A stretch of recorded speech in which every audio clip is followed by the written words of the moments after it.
ক্ষমতা ধরে রাখতে চেয়েছিলেন শেখ হাসিনা।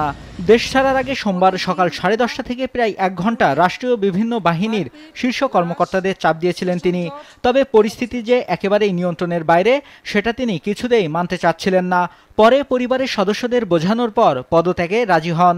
এরপর দ্রুততম সময়ে পদত্যাগ করে সামরিক হেলিকপ্টারে করে গোপনে বোন শেখ রেহেনাকে সঙ্গে নিয়ে দেশ ছাড়েন শেখ হাসিনা। সংশ্লিষ্ট একাধিক সূত্রের কাছ থেকে শেখ হাসিনার ক্ষমতা ছাড়ার শেষ 4 ঘন্টার একটা বিবরণ পাওয়া গেছে। জানা গেছে, দলীয় অস্ত্রধারী কর্মীদের নামিয়ে 4 আগস্ট দিনভর সারা দেশে ব্যাপক সংঘাত ও প্রাণহানি ঘটানোর পরও ছাত্র জনতার আন্দোলন সামাল দিতে পারেনি শেখ হাসিনা। যদিও পরিস্থিতি উপলব্ধি করতে পেরে ওই দিন রাতেই শেখ হাসিনাকে তার একজন উপদেষ্টা সহ কয়েকজন নেতা বোঝানোর চেষ্টা করেন। তারা সেনাবাহিনীর কাছে ক্ষমতা হস্তান্তরের পরামর্শ দেন বলেও জানা গেছে। তবে শেখ হাসিনা তা মানতে চাননি, বরং সোমবার থেকে কারফিউ আরও কড়াকড় করতে বলেন। ভোর থেকে কারফিউ কড়াকড়ি করার উদ্যোগ নেওয়া হলেও সকাল 9টার পর থেকে বিভিন্ন স্থানে আন্দোলনকারীরা কারফিউ ভেঙে নামতে শুরু করেন। 10টা নাগাদ ঢাকার বিভিন্ন স্থানে জমায়েত বড় হতে থাকে।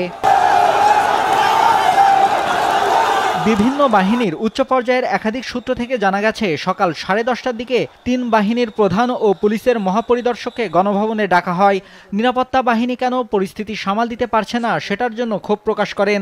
আন্দোলনকারীরা আইনশৃঙ্খলা রক্ষাকারী বাহিনীর সাজোয়া যানে উঠে লাল রং দিচ্ছেন, সামরিক যানে পর্যন্ত উঠে পড়ছেন, এরপরেও কেন তারা কঠোর হচ্ছেন না সেটি নিয়েও ক্ষোভ প্রকাশ করেন। এছাড়া বিশ্বাস করে এই কর্মকর্তাদের শীর্ষ পদে বসিয়েছেন সেটাও তিনি উল্লেখ করেন। এই সময় বাংলাদেশকে আমরা আরেকটা ধাপে উন্নত। এক পর্যায়ে শেখ হাসিনা আইজিপিকে দেখিয়ে বলেন, পুলিশ তো ভালো করছে।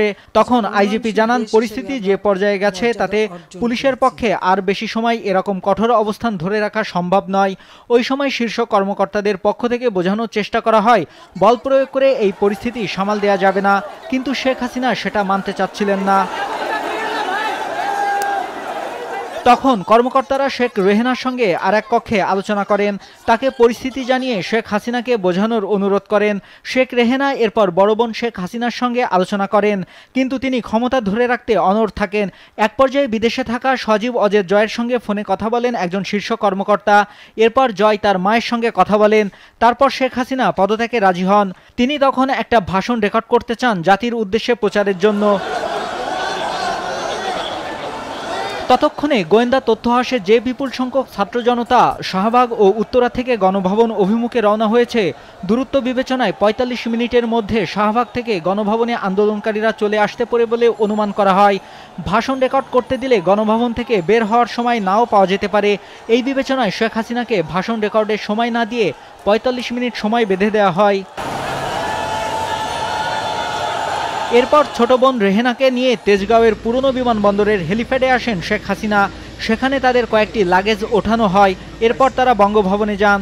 সেখানে পদত্যাগের আনুষ্ঠানিকতা শেষ করে বেলা 2:30টার দিকে সামরিক হেলিকপ্টারে করে ছোট বোন সহ ভারতের উদ্দেশ্যে উড়ে যান শেখ হাসিনা।